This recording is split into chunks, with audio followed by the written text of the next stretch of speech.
കാര്യങ്ങൾ കൈവിട്ടു പോയല്ലോ കർത്താവെ എന്ന് ചിന്തിച്ചുകൊണ്ടിരിക്കുന്ന പ്രിയമുള്ളവരോട് ഏകദേശം വാക്തത്വങ്ങളും കൺഫർമേഷൻസും കാര്യങ്ങളെല്ലാം കിട്ടിക്കഴിഞ്ഞു.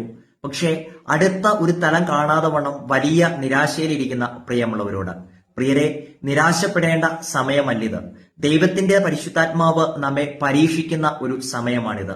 നമ്മുടെ വിശ്വാസം, നമ്മുടെ പ്രാർത്ഥനാ ജീവിതം, നമ്മുടെ കാത്തിരിപ്പുകൾ, ഇതെല്ലാം അതിന്റെ അവസാന ഭാഗത്തോട്ട് വരുന്ന സമയത്ത് വലിയ ഒരു മാറ്റമായിട്ട് മാറുക തന്നെ ചെയ്യും. പലപ്പോഴും ചെറിയ രീതിയിൽ കാത്തിരിപ്പുകൾ നീണ്ടു പോകുന്ന സമയത്ത് നിരാശയിലോട്ട് നാം കടന്നു പോകാറുണ്ട്. എല്ലാം അവസാനിച്ചു എന്ന് നാം ചിന്തിക്കാറുണ്ട്. എന്നാൽ ദൈവത്തിന്റെ സമയം വെളിപ്പെടുന്ന സമയത്ത് യെശയ്യാ പ്രവാചകന്റെ പുസ്തകം 60-ാം അധ്യായം 22-ാമത്തെ വാക്യത്തിൽ പറയുന്നു, അവൻ തക്ക സമയത്ത് വേഗത്തിൽ കാര്യങ്ങളെ പൂർത്തീകരിക്കും, അല്ലെങ്കിൽ നിവർത്തിക്കും. ആ ദൈവത്തെയാണ് നമ്മൾ വിശ്വസിക്കുന്നത്.